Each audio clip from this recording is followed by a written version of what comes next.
welcome back. I feel like I haven't spoken to you guys in a video for a while. It's been a lot of voiceovers. I hope you guys have been enjoying the general chit chat with my middle one, which I think is nice to listen to with your other little ones. Anyway, before I ramble on too much, I hope it's been an amazing start to 2024. And what are your goals for this coming year? What are your hair goals or any goals? Share them in the comments below. So today's one will be a quick one about Prepoo. I often get a lot of confusing questions about whether you should spritz or not spritz, or just apply the oil on your dry hair. So today I thought I'd come and clarify a few bits or shed some light on how you can make a decision on that and what's been working for us. So let's get into it. Right, Prepoo. Should you do it on dry hair or lightly mist hair? Now, because a lot of the times we Prepoo, for example, to make the ease of detangling easier, to protect the proteins that's already in the hair, to reduce the loss of that during wash day. Now, predominantly the oil used for this is coconut oil. I always say try it out on dry hair, try it by misting the hair. If you're leaving it, again, it also depends on if you're leaving it for a few hours or overnight. For example, for us, a lot of the time, especially with the younger ones, just to break up wash day, I would do it overnight. And if it's for me, and I would do it overnight and lightly mist with a humectant water.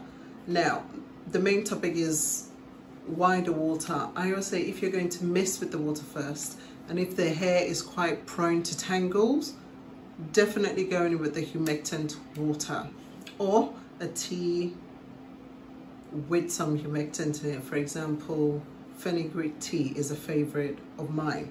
Now, why? Another thing to bear in mind is which humectant to use, and there's a lot of, you know, shade thrown about. Glycerine is good, glycerine is bad, blah blah blah. Glycerine has its own place. It's a natural fat derived humectants, whilst you have your film forming humectants like the likes of slippery elm, marshmallow root, guar gum, I might have pronounced that wrongly, aloe vera, and a variety of others, hyaluronic acid. I say to really get the most out of your Prepoo, I would go in with glycerin based water. For example, this is where you can use glycerin in the water, like vegetable glycerin. I made a few notes here because I know that once I start recording, my mind sometimes goes blank. So why should you use a humectant water or humectant tea in your Prepoo session? I think a lot of the misconception about glycerin is that it dries your hair. If you understand the way the glycerin works, you will then understand how to use it, when not to use it. And again, this also depends on the climate of where you live. If you live in a climate where the air is quite dry, I would err on a caution of using glycerin. But for example, if you're in an environment where, or it's a season where the air can be quite wet, go ahead, knock yourself out. But if you're using it within your leave-in conditioner or whatever, bearing in mind that if you're trying to get definition, that might be tricky unless you use a gel type film forming humectant on top. I'm sure you're thinking, what gel based film forming? Right, let me break it down.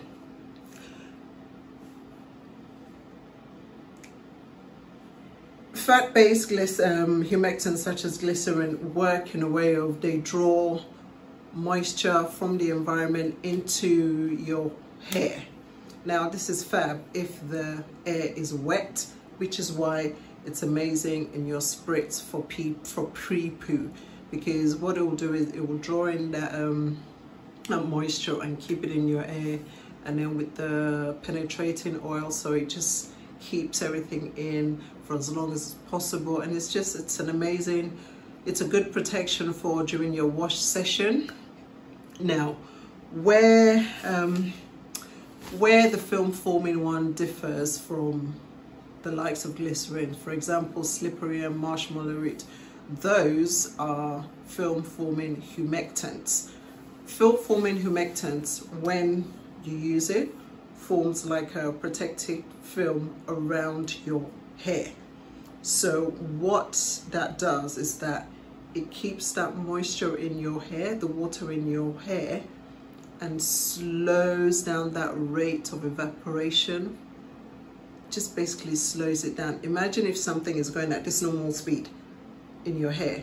What the film forming humectant does is it sort of slows it down like this, so that that hair, the moisture, the water, takes longer to evaporate. Your hair stays moisturized for longer, and you know that you get that smoothness, and it's just your cuticles, cortex, everything just benefits more from film forming humectants. So look out for things like that in your leave-in conditioners, because yeah. And it also, once you start looking out for those sort of ingredients in your leave-in conditioners, also monitor your hair. Keep a journal on how your hair reacts versus when you're using things like glycerin, and you will notice a difference. You'll notice a difference. Now, let me give you like a precise description. So, film forming humectants, they basically draw moisture from the environment into your hair and keep it in for longer. They form a clear, flexible film over your hair and keep the water in for as long as possible, longer than the likes of, say, glycerin. It slows down that water loss from the hair and prevents frizz, which is another thing that I know people are very fussy about. But frizzy hair does not necessarily mean bad, dry hair. Now, the difference between the fatty-based humectants like glycerin and the film-based humectants like slippery elm, marshmallow root, aloe vera, guar gum, flaxseed gel, the difference between those two is that humectants like glycerin and sorbitol attract water from the surrounding air, which works well when the surrounding air is wet.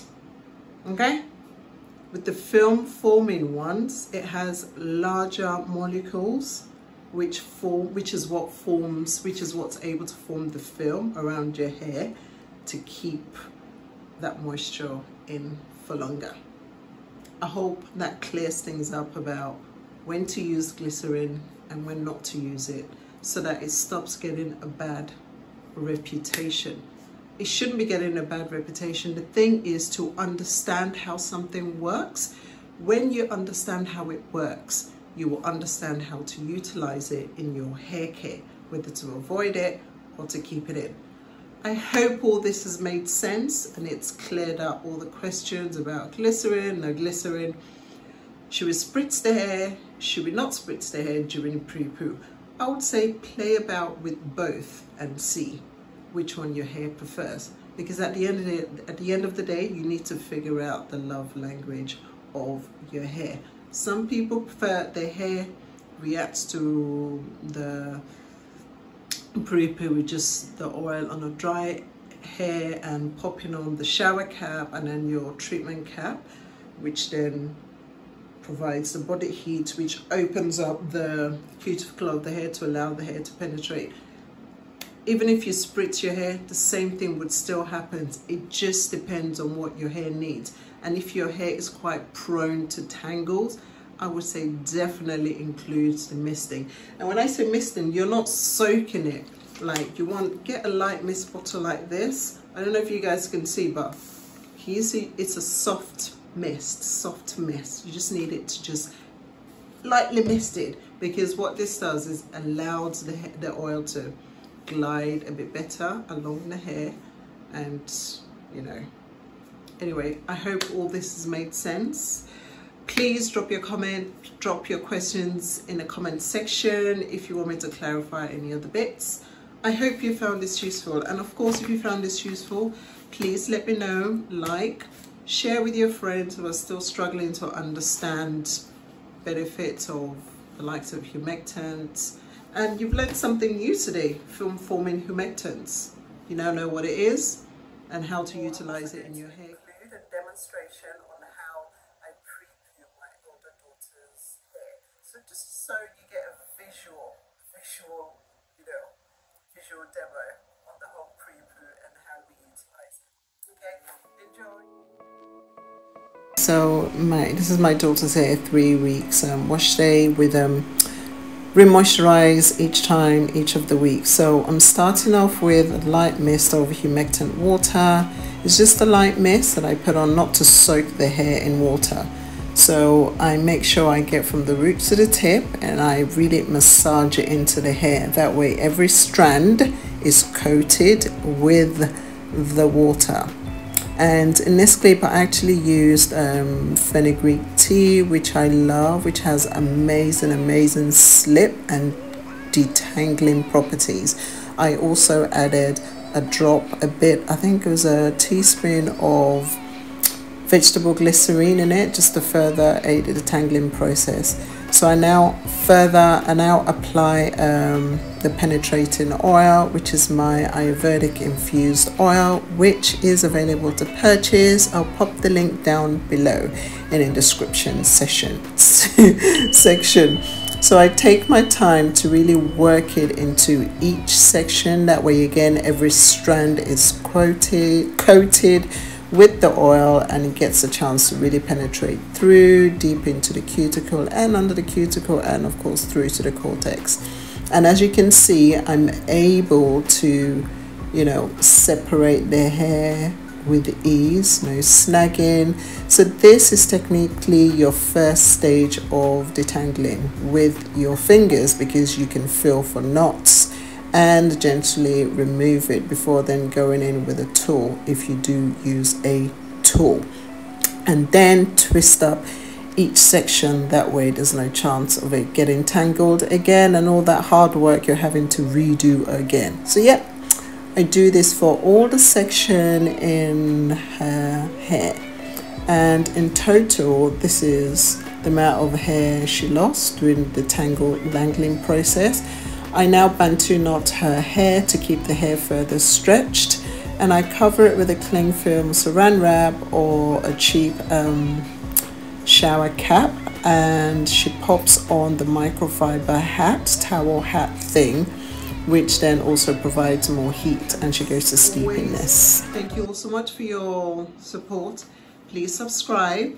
I see a lot of you that watch and you're not subscribed. Why? Just subscribe, because that way you get quick notifications of when I upload and when I have offers, any form of challenges coming up. And did you guys also know that I make and sell my own Ayurvedic oil with butter? I do. The link below. And also there's a link below for a hair guide that I put together in case you're struggling, you're not sure about products to use, you're just starting out, and just a way to put together a little wash day kit. And also there's a link below, an affiliate link below for where to get some of your hair products. Every time you shop there, you'd get a 10% discount. This is at no extra cost to you, but just bear in mind that I would like to get a commission. But as always guys, thank you very much for watching, and I'll see you guys in the next video.